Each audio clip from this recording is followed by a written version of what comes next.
So today we're talking about multiplying and dividing integers, so multiplying and dividing positive and negative numbers that aren't fractions or decimals. I put some IXL lessons on here that you can use to practice, and remember, if you get 80 or above on any of them, you get candy. You just got to make sure you show me your score.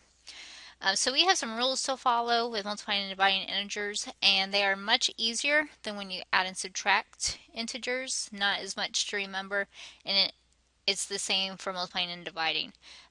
Adding and subtracting, they have different rules, but multiplying and dividing are all the same. So if both numbers are positive, your answer will be positive. So let's say you have something like 2 times 3. 2 and 3 are both positive. You know 2 times 3 is 6, and it's a positive 6. We all know that one. If both numbers are negative, so say I had negative 2 times negative 3, it's actually going to give us a positive as well. So negative 2 times negative 3 is also positive 6.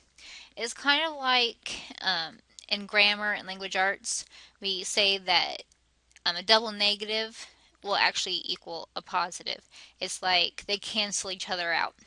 So if you see two negatives, think of them as canceling each other out, so they're gone. If the numbers have different signs, that is when your answer will be negative.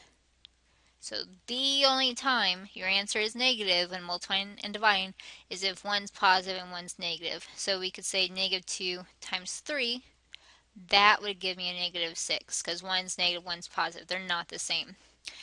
There's this one little picture that someone showed me one time called the Sleepy Man. This is getting in my way. Okay, so the Sleepy Man, this is just a way for some people to remember it if you like pictures. You draw a little face.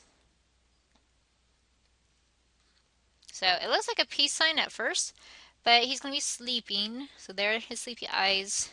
There's his mouth.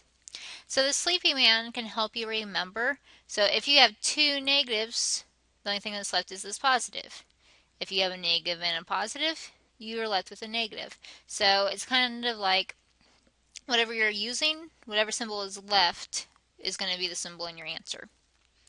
So just a way for some visual people to remember it. So we're going to solve these 5 examples, and the easiest way to do this is pretend there's no negatives there. So if I look at A, it says 8 times negative 9, but I want to think, what is 8 times 9? So let's ignore the negative for now. 8 times 9 is 72. Once I get my number, I just look back and see were they the same signs, so do they cancel each other out, or are they different? These are different, so my answer is going to be negative. Part B, I have negative 4 times negative 6, so first I'm going to figure out what's 4 times 6. I know that's 24. And since I have a negative times a negative, those negatives will cancel each other out to be left with a positive 24. So a negative times a negative is a positive. You'll probably hear me say that a lot. Next we have 3 numbers, so I'm going to take it step by step. Start with 2 times negative 3. I know 2 times 3 is 6, and since those are different signs, it's going to be a negative. Then I'm going to bring down my times negative 2. I know 6 times 2 is 12, and it's a negative times a negative, and I know a negative times a negative is a positive because the negatives cancel. Next, 72 divided by negative 8, so first I need to figure out what's 72 divided by 8, and I know that that's 9. Then just look back at the problem. A positive and a negative, it's a negative because they're different. Nothing cancels. And last, negative 42 divided by negative 7, so think what's 42 divided by 7, which is 6. And then look back at the problem. It's a negative and a negative, which is a positive because they cancel. So it's a positive 6.